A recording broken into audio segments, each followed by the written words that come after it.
Bienvenue pour cette nouvelle séquence de paroles de la vie éternelle avec Marc et Joseph. Nous sommes aujourd'hui le 7 mars 2024. Et ce jour 17 mars, c'est pas 17 mars, 7, du 7 mars, 7e jour de mars, c'est encore un jour de grâce, de bénédiction et de victoire que nous avons à vivre avec Jésus-Christ. Et c'est pour cela que je me permets de revenir te le rappeler, afin que tu n'oublies pas que Jésus-Christ te dit à toi personnellement, je suis avec toi tous les jours, jusqu'à la fin du monde. Et quand Jésus dit qu'il est avec toi, il ne ment pas. Il est avec toi. Il t'appartient à toi de prendre conscience de cette bienfaisante présence dans ta vie et de te dire, bien, quoi qu'il arrive, quoi qu'il puisse arriver dans ta vie pour cette journée, Jésus-Christ en a la maîtrise. Non seulement il a la maîtrise, il est et il sera toujours en ta faveur. Il ne t'abandonnera jamais.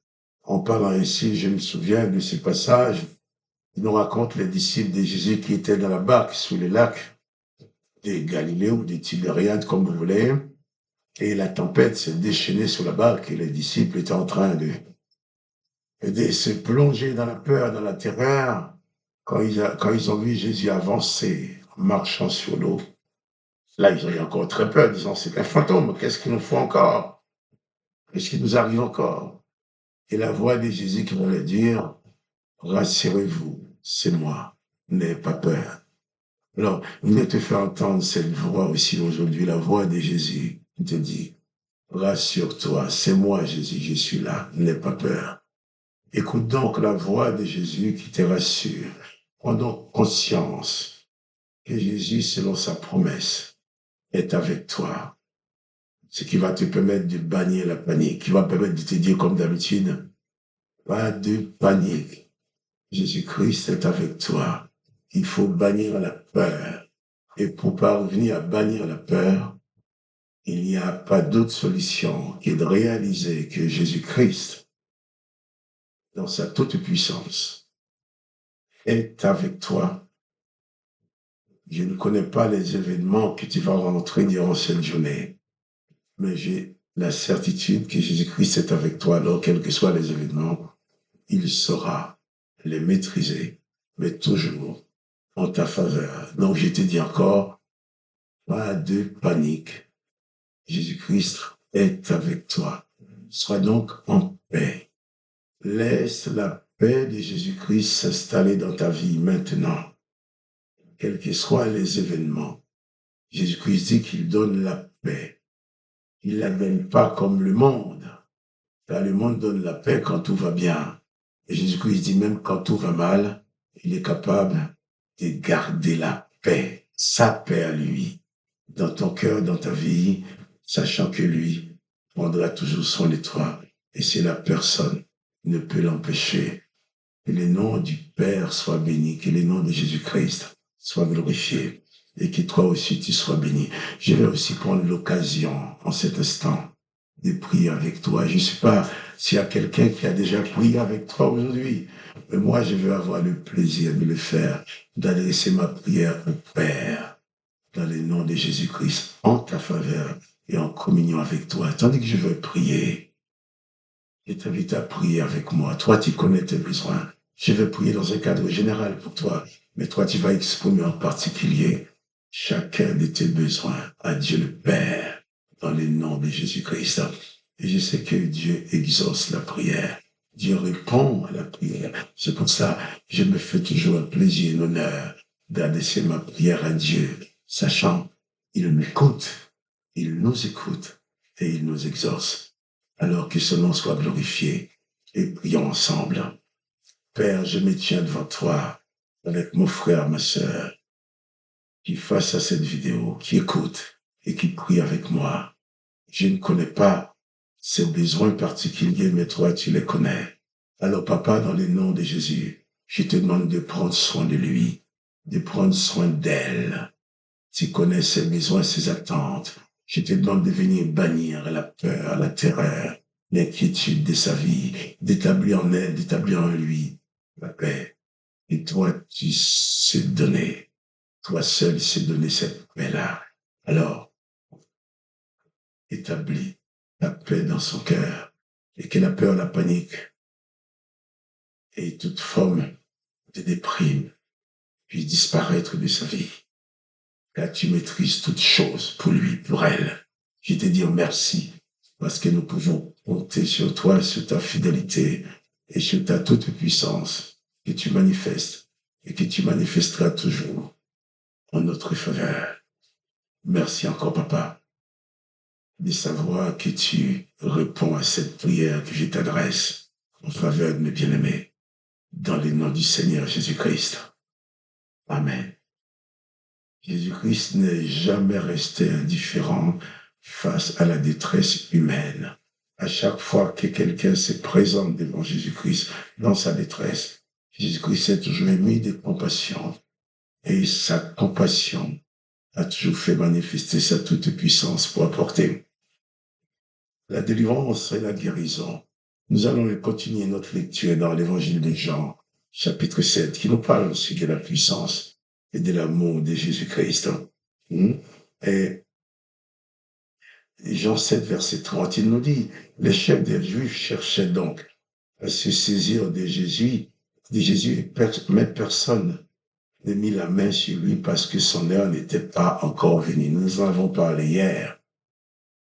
Lorsqu'ils se sont saisis de Jésus, ils l'ont torturé, maltraité, assassiné. Ce qui leur était arrivé. Jésus avait accompli son œuvre.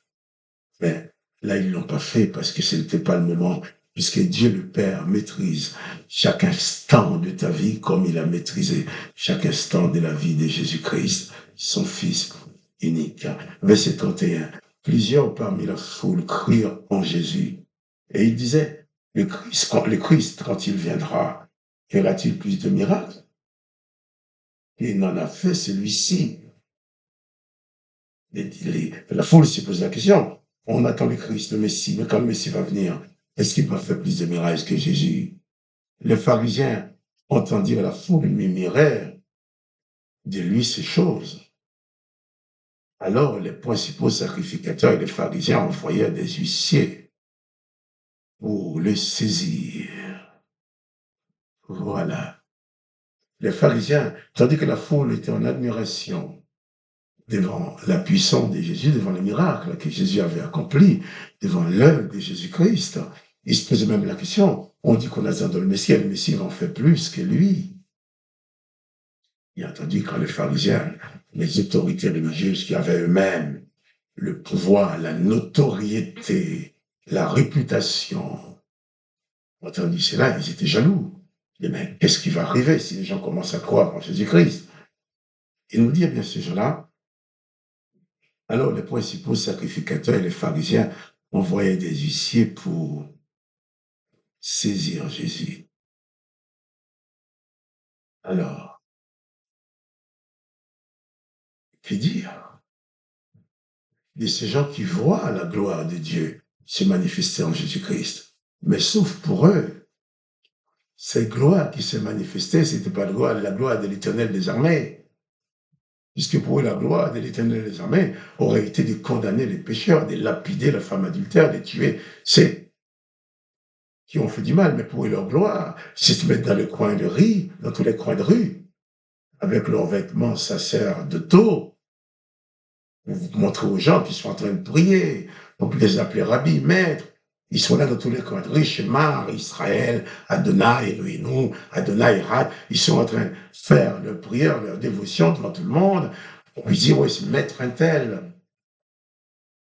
Mais voyant que la foule s'est tournée vers Jésus, alors, il y avait la jalousie, alors il voulait saisir Jésus, l'arrêter, pour le détruire, pour l'empêcher d'attirer l'attention des autres.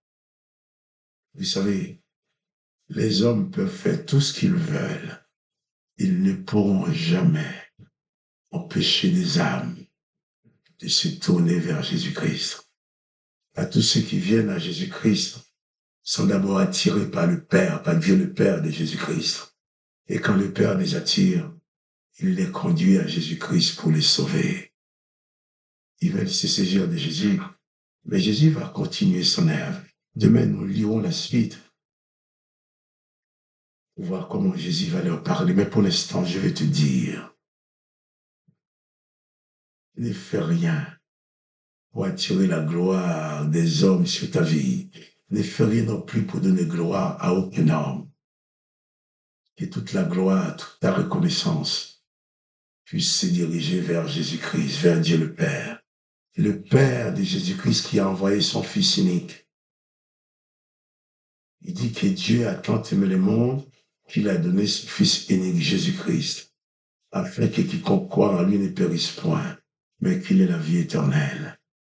Alors, élève ton âme vers Jésus-Christ. Élève tes louanges vers Jésus-Christ. Élève ton espérance vers Jésus-Christ. Ne te laisse pas troubler par les événements. Ne donne pas la gloire à un homme, mais que toute la gloire aille vers Dieu le Père de Jésus-Christ. Et réalise pleinement que c'est Jésus-Christ tout-puissant. Pour qui les gens disaient, mais quand le Messie va venir, est-ce qu'il va faire plus de miracles que lui? Eh bien, c'est Jésus-Christ qui est dans ta vie. Il te dit, je suis avec toi tous les jours, jusqu'à la fin du monde. Tous les miracles qu'il a fait, il est capable de les faire dans ta vie. Réalise pleinement cela et sois rassuré. Pas de panique. Sois béni, sois guéri, sois délivré, sois libéré de toute forme de peur et de déprime dans ta vie. Élève ton âme à Jésus-Christ et laisse ta vie être inondée de sa présence, de sa paix, de sa joie. Et sois béni, sois richement béni en Jésus-Christ. Alors, pas de panique, Jésus-Christ est avec toi. Que le nom du Père soit glorifié, que le nom du Fils soit glorifié, que toi tu sois richement béni dans la présence de Jésus-Christ dans ta vie. Quant à moi, Marc-Joseph, je te répète encore, pas de panique. Jésus-Christ est avec toi et rien ne peut empêcher la présence de Jésus-Christ de t'apporter la paix et la délivrance. Que son nom soit béni. Pas de panique. Jésus-Christ est avec toi. Et à demain pour une autre séquence de paroles de la vie éternelle.